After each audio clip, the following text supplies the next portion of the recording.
Hi, my name is Landon Glenn, and today I'm joined here by Addie Barnett. Kristen Wilder. Sarah Grace Moses. Bailey Kelter. Okay, let's get started. Okay, guys, so I'm sure y'all heard, or at least maybe watched, the last presidential debate. It was pretty dank if you did. Dank. So, of course, the topic of today is going to be presidential debates. We're also including the vice presidential debate between Mike Pence and Tim Kaine. So let's get started. Okay, so I tried to get a variety of people to join me here today, and it really didn't work out the way I wanted it to. But I want to know, Addie, did you watch the debate? I watched parts of it. Which one? You both of them. Both of them. Okay. Kristen, did you watch the debate? I watched the beginning of both and then walked away. Okay. How about you, Sarah Grace? I lived through the internet and watched it through that. Okay. And memes and. How about you, Bailey? I watched the probably middle, like the good middle, like 50% of the presidential debate. I watched all of the vice presidential debate. Oh, okay. Yeah. I watched every last bit of the presidential debate and about a third of the vice presidential debate because, yeah. So let's just dive right into it. If you did watch it, you probably know what we're talking about. That presidential debate was pretty lit. Dank. It was pretty dank. For those who actually watched the whole thing, or at least a lot of it, who do you think won? Probably say Trump. I'm just Team Trump, so. Team Trump. Loud. So, yeah, Team Trump. okay, that makes sense. How about you, Kristen? I know because you're not exactly a Republican. So I don't do labels. Just kidding. Like looking at it objectively and like purely Third party. third party. Independent. No, I'm not. I wouldn't whatever. put myself under that. That's okay. Anyways, looking at it just like objectively as someone who can't vote, I'd probably say Hillary did better because Trump just kind of stumbled near the end.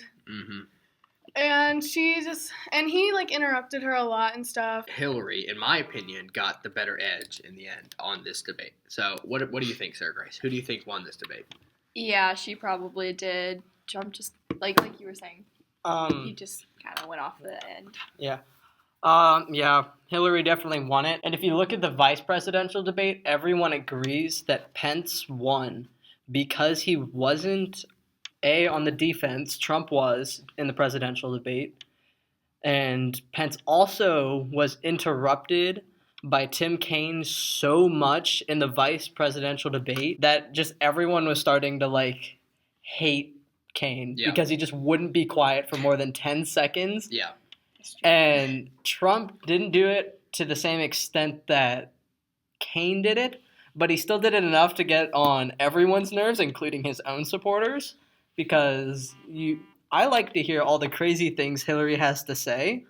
Honestly, I think Trump let Hillary talk a lot, like to a point where like Trump was getting bashed a good bit by Hillary. And don't get me wrong, Trump had his legit really good roasts on Hillary Clinton. Oh yeah, he did. Like, yeah, it was truly making me laugh. If anybody follows me on Snapchat, and so that's like not a lot of people, but That story was savage. yeah, I did a story. So if anybody saw that, It was I hope amazing. y'all enjoyed that because I thought it was pretty funny.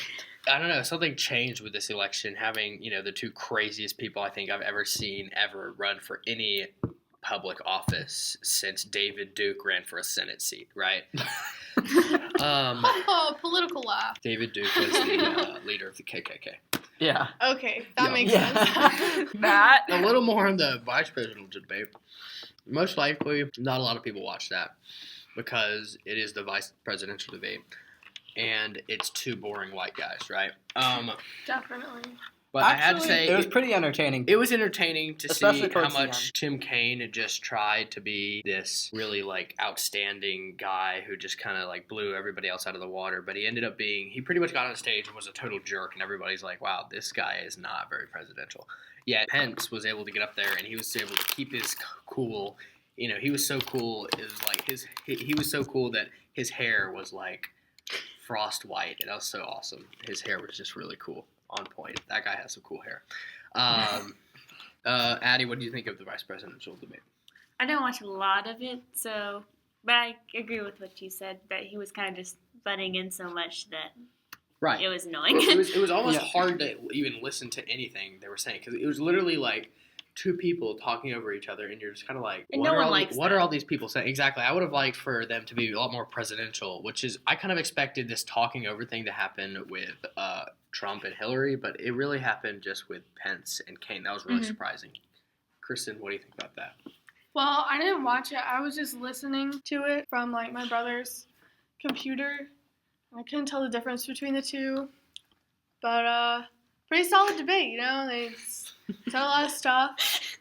I think Mike Pence was very diplomatic in what he said, but again, I couldn't tell the difference between them or their voices. Mike Pence Sure. was generally the calmer one. I didn't watch that. I didn't even know there was a vice presidential debate. And yeah, Bailey? Yeah, so Pence definitely won. No doubt about that. And the reason he won was A, he wasn't interrupting, and B, he was talking to the American people. He wasn't talking to Tim Kaine. Tim Kaine was talking to Pence, but Pence was not talking to Tim Kaine. There's a few moments where he was, but most of the time he was looking at the camera talking to the American people. And Hillary did the exact same thing in the presidential debate, and Trump did not. Trump tried attacking Hillary and talking with Hillary, which just didn't work because then they just got in these massive fights and conversations, which just gave way for Hillary to make statements to the American people. Right. Trump, what he needs to do next debate is to talk more to the American people and just to make statements that Hillary can't necessarily reply to because he's not talking to her. He's talking to the American people. Right, but I would almost say Trump really held back a lot of legit savageness. Oh, yeah. He held back the dankness from him. He could have just totally exploited the email thing. He could have brought up so many different things. He could have brought up what's his name? Seth Rogen. Seth. I don't know. I'm not Seth following. Rogen. The actor? No, Seth the guy Green? who got shot. That's what the Was it Seth Rich or Seth? Yeah, Seth Rich. It was Seth Rich. Could I have think. brought up Seth Rich. He could have done that. He could have brought up all these other people. He could have brought up Bill Clinton. He could have brought up all these different things. The only thing he even really touched on was a little bit of thing, which was really savage when he said that he'll release his tax records when she releases her emails, her 32 million deleted emails or whatever it was. Million. Or however, 1,000. Maybe it was 32,000. Yeah, I think 32 Not million is that a many. little too much. But yeah, so I thought that was pretty good. But no, he definitely needs to step up the game on the next debate if he's planning on winning it. Yeah, that's the whole reason we have debates So- is to change people, not to necessarily change their Change minds, people's but minds, to like or- inform people so they make an informed decision in Right. the voting. Right, because you already got this about 32% of the nation is registered Democrat, and about only 30% of the nation is registered Republican. So then you have this gap of the other 38%, which is a independent, right? And usually that independent majority of the time will vote Republican, somewhat, depending on the candidate, right? But since the Democrats already have a slight lead, so the Democrats already have a slight lead. It doesn't take that much for them to win the election. They have an easier time winning the election. They start off with the electoral votes of 200, while the Republicans start off with only like 164, I think. And so you can tell that through every Republican that you're going to see get up onto that stage, whether it be in 2020, 2024, 2028. Most likely what's going to happen is it's either going to get harder and harder for Republicans to win these elections because the country is becoming more and more liberal. And we're already at a downhill advantage. We have been for the last, since really George H.W. Bush, we've been really at a downhill advantage ever since Bill Clinton got into office. But even before that, Reagan was the last time we just blew it out of the water. And we've been really struggling to get people in office since Reagan then. was the best. Reagan was amazing. Speaking of which, y'all should go watch Killing Reagan. I'm not sure when it comes out, but it's going to be pretty good. So I'm pretty much, propping up Bill O'Reilly. Something I also want to point out is that votership as a total for the popular vote has been down overall. Like only barely a third of the country, or a little over a third of the country actually votes. In the 2012 election between Romney and Obama, it was only like some 125,000 people, or 125 Oh, million, wow. 125 million Only people 1,000. voted. Only 100,000. Yeah, that's no. a little that'd be sad. little bit over a third. That's a problem, guys. For all the they said millennials only Don't vote. 20% of millennials voted. Yeah. That was barely. terrible for millennials. Freaking millennials. Oh, you're a millennial.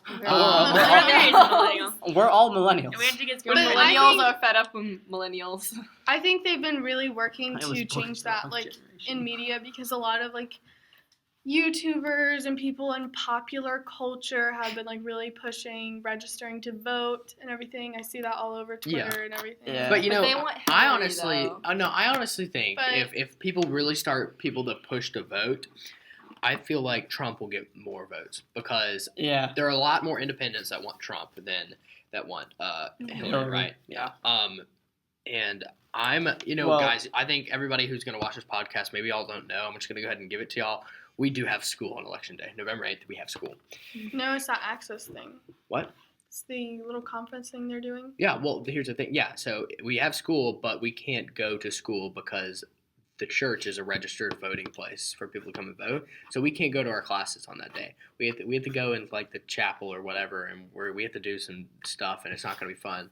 It's the Access thing. It's just. What is that? I don't know It's what like Mr. Ridley organized Oh, God. some people.